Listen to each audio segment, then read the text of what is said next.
2, 3, 4.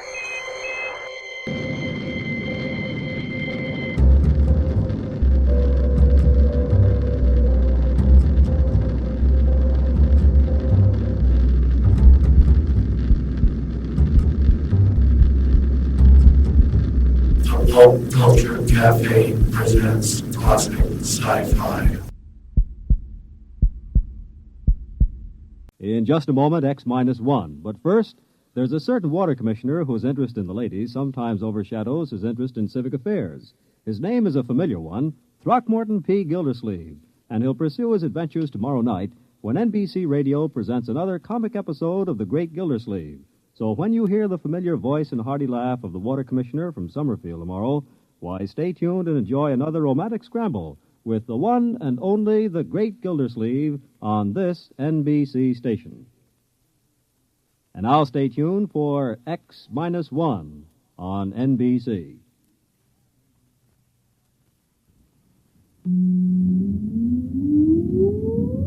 Countdown for blast-off. X-5, 4, 3, 2, X-1, fire.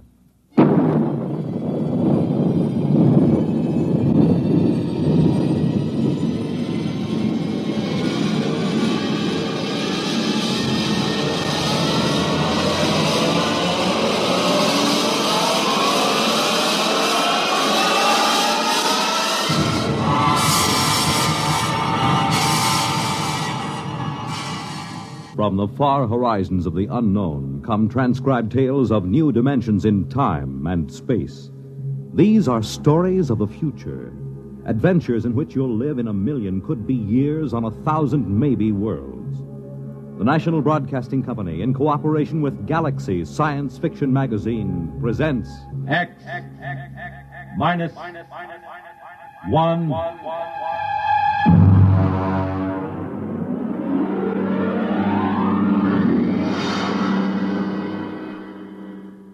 Tonight's story, The C-Chute, by Isaac Asimov.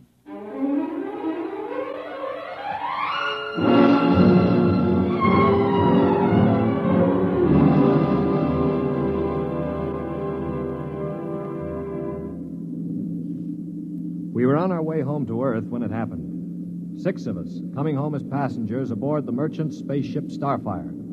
At the start of the Second Interstellar War, the one between Earth and the planet Chloro. And then it happened.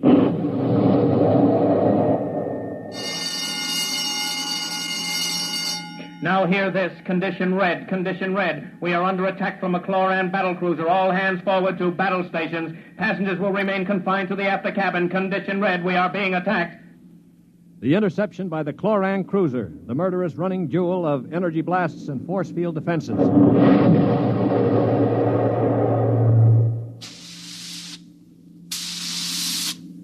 We huddled in the passengers' after cabin, terrified, not knowing how the battle was going.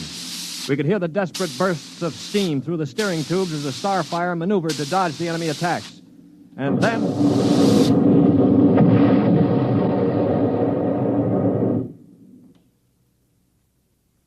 Now what? The beginning of the end, you might call it. Well, what does it mean, Stuart? You were a space pilot? It means our generators have been drained of energy. We can't fight back. But, All right, monsieur, don't worry. They won't destroy us. They need our ship too badly.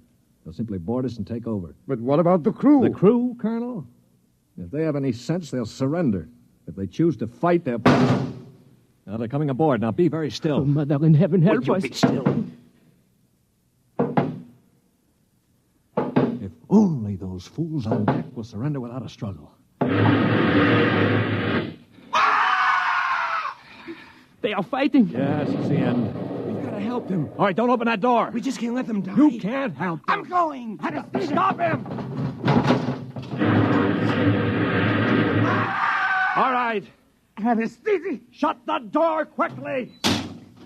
Aristide, my brother. That poor fool. I'll get them. My brother, I swear to you, I'll get them. Yeah, you better cover his body. The brutes. The monstrous green-skinned brutes. They're no more brutes than we are, Colonel. This is a war. Are you defending them? I'm merely pointing out the facts. I ought to strangle you. Why not save it for the Chloros? I will. I promise you I will. Well, they're probably deciding right now what to do with us. We might as well settle down and wait.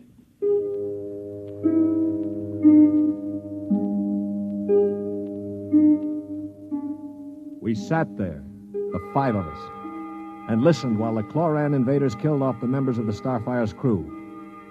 Among us was Colonel Anthony Wyndham, an old Colonel Blimp type with a lame leg. Wyndham had spent his life in the militia back on Earth, but had never seen a battle. There was Demetrius Poliorkitis, who had just watched his brother being killed by a chlorocarbonizer. Poli was a huge man. He and his brother had tried truck farming in Arcturus and given it up after 2 seasons. Then there was LeBlanc, a sensitive, frightened young man of 22, and Randolph Mullen, who looked like somebody's caricature of a bookkeeper. A mild, balding, milquetoast little man. And there was myself, John Stewart. I was the only one who'd ever had contact with the Chloro people. I had a pair of artoplasm hands to prove it. It is quiet now. Yeah, they've finished with the crew. Mr. Stewart, Yes, Mr. Mullen. what do you think will happen next? Well, they'll put a prize crew of 2 aboard and take us to one of their home planets as prisoners of war. Only 2 of the Chloros will stay aboard. Well, 2 is all they'll need. Why, Colonel? You thinking of leading a gallant raid to retake the ship? Well, simply a point of information, Dasher. All right, then let me give you another point of information. If you want to commit suicide quick, just open that bulkhead door. 3 steps inside, you'd fall on your face. But why? Don't you smell anything, LeBlanc? Get close to the door. It smells like gas. Yeah, it is gas. Chlorine gas.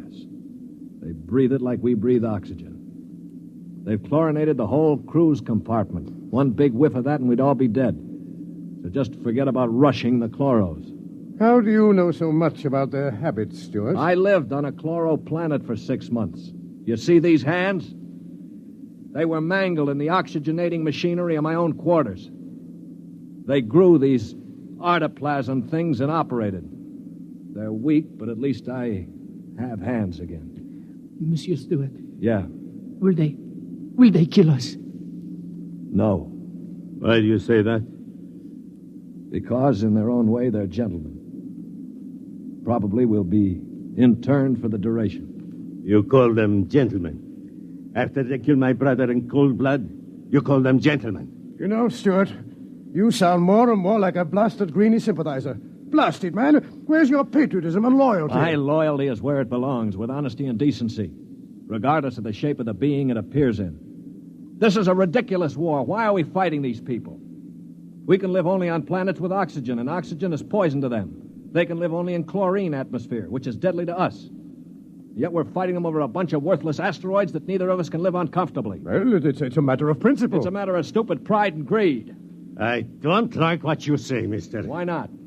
Because you talk too nice about these greeny scum. They're good to you, eh? Well, they weren't good to my brother. They killed him. And I think maybe I'll kill you, you rotten greeny... Mullen, grab him. I can't break his hold. They are coming in. Foley, let him go.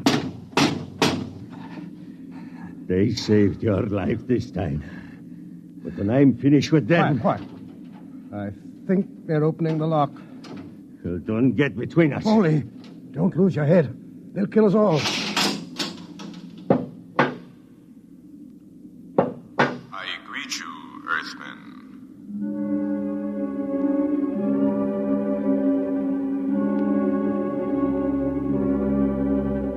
The Chloro was not a pleasant sight to anyone unused to him.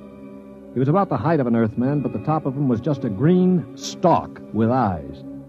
He was still wearing a spacesuit to protect him from the oxygen in our compartment. In one of his tendrils, he carried a Chloran gun. As he stood in the doorway, I could see Poliorkitis' eyes begin to glisten with rage. Then, with a bellow like a huge bull, he threw himself at the Chloro.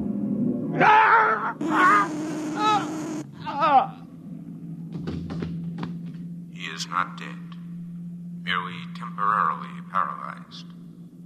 You 5 will remain together as prisoners of war. We expect to reach our own planet within several weeks, your time. There you will be interned for the duration of the war. If any of you attempts to leave this compartment, we shall be forced to destroy you. That is all I have to communicate.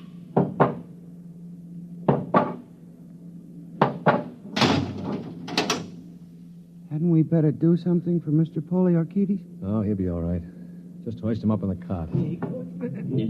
That's good. All right, Polly. Can you hear me, you stupid brute?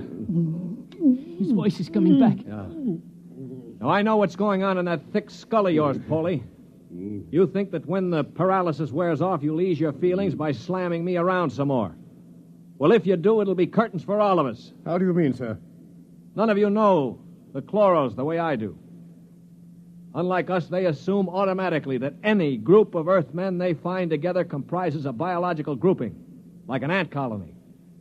The result is that they consider the group as something holy. Now, they'd never break us up. And if one of us did any harm to another, they'd have us all executed as a bunch of chlorotype perverts, a non-functioning group. So call all the names you want, but keep your hands to yourself or we're finished.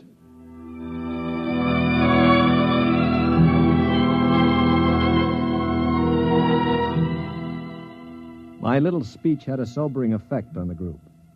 For the next 24 hours, we did little besides eat our rations and think. I tried to evaluate them. The colonel I had figured for an old windbag. Poliorketis was a hate-filled brute. LeBlanc would crack first. He was like a frightened child. Mullen was a nonentity, a mouse instead of a man. Everything he did seemed prissyish. His voice had the quality of furtively rustling underbrush. How long did you say the trip would take, Mr. Stewart? Well, the chloro said about 2 weeks. Gentlemen, if I may interrupt. Colonel? Now, it has occurred to me that perhaps you know of some weakness that might enable us to overcome these chloros. The only weakness they've got is that they can't stand oxygen. Oh, but there must be some way to get the best of them, man. After all, there are only Now, look, two. Before I answer, Colonel, I have to know your motive. Is it to save your own skin or help Earth win the war? Oh, dash it, man, to help our side, of course. What we're looking for is the way to save the ship for Earth without losing our lives, yes? Well, all right, let's take a vote then. LeBlanc? I have a wife waiting on Earth, Mr. Stewart. I do not want to die. Uh-huh. Hero number 1. What about you, Mullen? I don't see how we could accomplish it without... Hero number 2. Well, Poliorketis? When I kill Chloros, it will be with my bare hands. On their planet, I will kill dozens, I promise you. 3 down. Well, Colonel, don't you want to march to glory, an old militiaman like you? Your attitude is very cynical and unbecoming, Stuart. I see. Well, then I'll have to blow the ship up myself. Stuart! Don't worry, Colonel. I don't intend to be a dead hero. Of course, there is a way we might do it. What did you say, Mr. Mullen? There's a spacesuit and magnetic boots stored in that locker over there. We might be able to reach the control room from the outside of the ship. The outside? But how would we get outside? Well, this compartment has a C-chute. It must. What is a C-chute? A C-chute, my boy, is a casualty chute. It doesn't get talked about much, but all the main compartments have them. They're just little airlocks down which you slide a corpse. Burial in space. Oh, blast it, Mullen. Suppose you did get outside. How could you re-enter the ship? Through the steam tubes, the ones they use to guide the ship. Wait a minute, Mullen. What do you know about steam tubes? I thought you were a bookkeeper. Well, on Arcturus, I got interested in spaceship models. I studied all about them. On my own time, of course. Yeah, naturally. At any rate, I learned that the steam tubes have an access vent directly to the control room for repairs and so forth. And the chloros, they are in the control room. What do you think, Stuart? Well, it's a video sort of idea, but it might just work. We could get permission from the chloros to open the C-chute and bury Polly's brother. And one of us could slip into it, work forward, and climb up through the steam tube. The question being, which one? What about you? You with your loud talk and your sneers. I'm no hero, Paulie. I've already said that. My object is to stay alive. The steam tube let go while you were in it, you'd be broiled like a lobster. Now, how about the colonel here? If I were younger, blasted, I'd trounce you. You know very well with my injured leg. Yeah, of course. Not to mention my artificial hands. Well, now, what unfortunate deformities do the rest of us have? Paulie? You just keep talking, Mr. Big Mouth, and pretty soon we'll kick your teeth in. Of course, that's your standard reply to everything, isn't it? LeBlanc, will you do it? I cannot. Not even to get back to Denise? Please, I cannot. LeBlanc needn't go. I'll do it. What? After all, it is my idea. Wait a minute. Are you serious, Mullen? Yes. Well, how? I don't understand. Why? Why you? Well, it seems no one else will do it. But that's no reason, man. I can't think of any other. Look here. Do you really intend to go through with it, sir? Yes, I suppose I do. Well, dash it, man. Let me shake your hand. You're an Earthman, by heaven. You do this thing and win or die. I'll bear witness for you.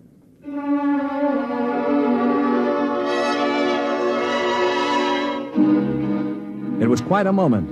Mullen the mouse had suddenly turned into a man. He just stood there awkwardly while the colonel puffed his hand. Poliorcetes seemed stunned. LeBlanc was wide-eyed. And I? Well, I was in a peculiar position, one in which I rarely found myself. I had absolutely nothing to say. That ought to bring them. I hear one.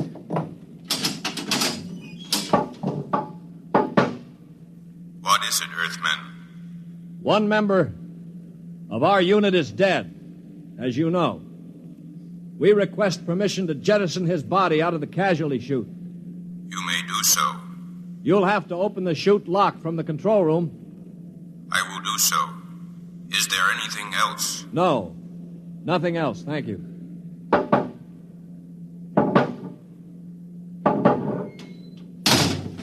Oh, boy. All right, come on now. We'll have to work fast. Mullen, get into a spacesuit from the emergency locker. Polly, help him on with those magnetic boots. I'm working as fast as I can. The arm. There. All right, give me the helmet. The helmet? Okay. Now, Mullen, you better scratch your nose if you have to. It's your last chance for a while. What about radio contact? You can talk to us. We'll listen in on the helmet set in one of the other suits. The Chloros won't have their set on the interphone frequency. Wait a moment. What for? Dash it, what's he going to use for a weapon? He isn't big enough to fight them barehanded. Ah, no, that's true. Well, how about one of those oxygen cylinders? Good idea. Use it to bash them over the head. Give him one of the cylinders equipped with a reducing valve. Now, look, Mullen, if your magnetic boots fail and you start drifting away into space, open this valve. See that? Now, you can use it like a miniature jet and try to blow yourself back to the ship. Understand? I think so. Well, I only hope it works. All right, here goes the helmet. You'd better hurry. The light is on over the C-Chute. Yeah. All right. That means I've opened the lock. Here. Now, can you hear me? Oh, LeBlanc, give me that other space helmet. Yes, here. Let me switch on the radio. Can you hear me, Mullen? I hear you. Fine. Plenty of air? Air's okay. Uh-huh. Polly, open the C-Chute. Okay, now help him in. All ready? Ready? Well, good luck. Close the chute. Pull the ejector valve. Now! He's out. Oh, God help him. The light is out. Yeah. The Chloros have closed the chute lock. I don't suppose he has much of a chance. No. Do you think he knew it? I don't know. I just don't know. Should I try to contact him on the radio? Yes, I think... Wait a minute. What is it? Listen, the Chloros coming. Good Lord. He's sure to miss Mullen. Yeah, wait.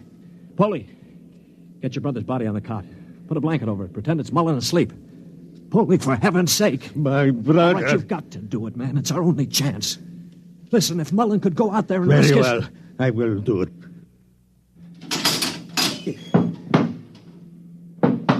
Earthman, Yes. you have jettisoned the body. Yes. Good. Is there something further we can do? No, We are very tired. Our grief is very great at losing one of our unit. We would like to rest alone. I will respect your wishes. I see that one of your units sleeps already. Yes, Mr. Mullen was overcome with grief. I leave you. Oh, brother. Polly, I thought sure you were going to rush him. With that brave little guy out there. What do you think I am, anyway? And to think I laughed at him makes me ashamed. Yeah, I guess I've been saying some things that maybe weren't too funny. I owe all of you an apology. Do you think it's safe to try the radio? Yeah, we better. Hello? Hello, Mullen. Can you hear me? Yes, I hear you. Where are you? I'm standing on the outside of the ship. All right, now take care. One misstep and you'll be marooned in space. Now, can you find the steam tubes? I think I've found one of them already. I can feel the rim. I just hope it doesn't let go when I get inside. Be careful. I'm going into the tube now. I can feel the ladder rungs they use to repair the inside. Yeah, well, keep in contact. I'm in the tube now. Good Lord. They've let go with a blast. Oh, well, it may be the starboard tubes. Mullen! Still here. They use the other tubes, fortunately. Now, if they don't try to correct for over-deflection... Yeah, keep moving. I seem to be... Wait. Yes, yeah, I'm at the end of the tube now, where it opens into the control room. Good. Now, look, there's a small metal door there. Can you feel it? Yes, I'm afraid it's locked from the other side. Oh. I can't budge it. Mullen, listen to me. Stewart, I'm scared. I'm terribly scared. Yeah, all right. Now, hang on. Don't blow up. Listen to me. Are you listening? Yes. Take the spare oxygen tank. Bang on the metal door that leads to the control room. The chloros are bound to hear you. When one of them comes to investigate, try to hit him with a cylinder. Now, aim for the stalk on top of his body. Try to blind him. Will you do that? I'll try. Well, now, go on. Only one can come. The other will stay at the controls. Now, start banging.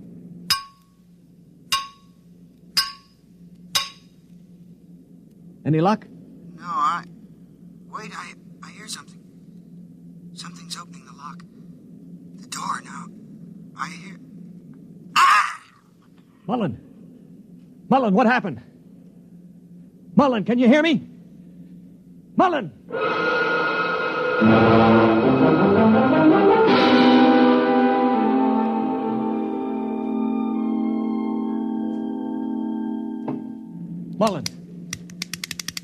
Mullen!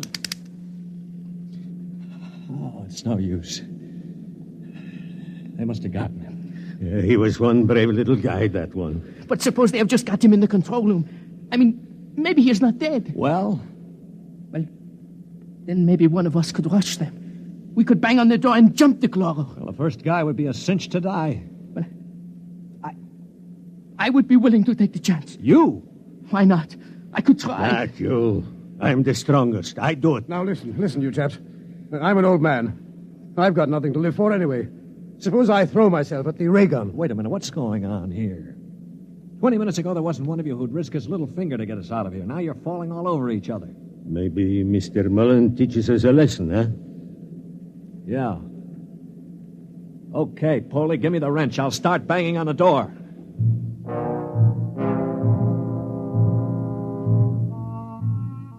They say that selflessness is contagious. I guess maybe it is. I'd been a cynic all my life, a man who believed in nothing. Well, I'd come face to face with 4 human beings who proved that I'd been living a lie. I knew what I was going to do now. When the chloro came to investigate our compartment, I had it all planned. If only my poor, weak hands would hold out long enough. Ready? Ready. Here goes. That should bring him. Try again. Wait, listen. Shh. It's at the door. Get ready. It's opening the lock. For poor old Mullen now. Steady. No! Let him have it! Wait! Stop it! It's not the chloro! Wait! Good Lord. It's Mullen. Get the helmet off. That's it. All right, now lift. Mullen, are you all right? I seem to be quite all right. Well, the chloros. Both dead. At least I hope so. Well, what happened? Well, I banged on the steam tube hatch and a chloro opened it. Yeah? I hit him with a cylinder. It blinded him, I guess, but didn't kill him. He grabbed me and pulled me into the cabin. In the struggle, he broke my transmitter. That's why I couldn't talk to you. Finally, I managed to club him down. Well, what about the other one? The other one almost got me. It must have heard the scuffle and came into the cabin with a ray gun. What I did, I guess, was pure reflex. The cabin atmosphere was chlorine, of course, and the greenie didn't have a spacesuit on. So I just turned on the oxygen valve in that spare tube. It was like spraying an insect with poison. Well, you're a brave man, Mullen. I'd have been scared to death.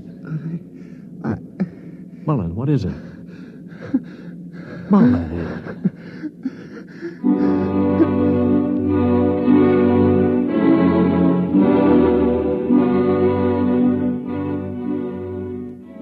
An hour later, false hands and all, I was at the controls of the ship, headed for Earth.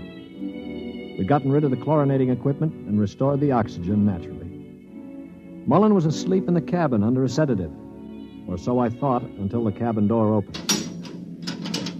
Mullen, for Pete's sake, get back to bed. No, I'm quite all right now, really. Do you mind if I watch how you operate the ship? No, not at all. Sit down. You know, I guess I owe you an apology. I didn't think too much of you. That's your privilege. No, it isn't anybody's privilege, Mullen, to despise another. For years now, I've abandoned hope of finding any decency in human beings. I owe you a vote of thanks. You embarrass me, Mr. Stewart. I didn't do it for any heroic reasons, I assure you. Far from it. Well, why did you do it, Mullen? That puzzles me very much. Well, Mr. Stewart, I'm a bookkeeper. 17 years ago, I left Earth to work on Arcturus. I never made much impression on anybody on Earth, although I wanted very much to have people like me. Well, about a year ago, I started to write to my family again. Don't ask me why. And then I asked for a leave of absence to go home after 17 years. Well, I still don't understand. It wasn't patriotism or love of a woman or money or any of those things. What was it? Mr. Stewart, haven't you ever been homesick?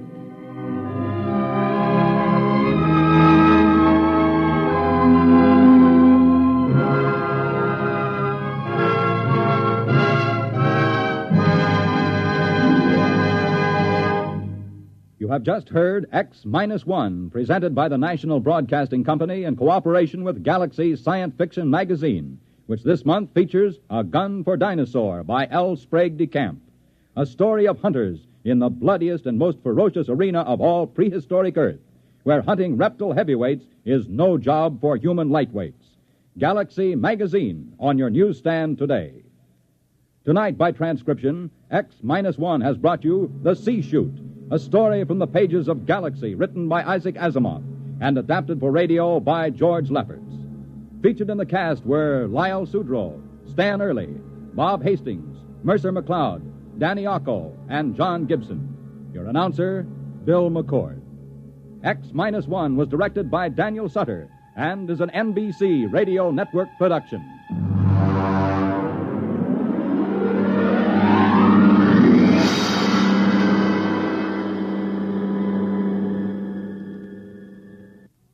Next week, on a distant planet in a forgotten colony of Earth, a man is ordered to commit a murder. Listen to Skulking Permit on X-1 next week.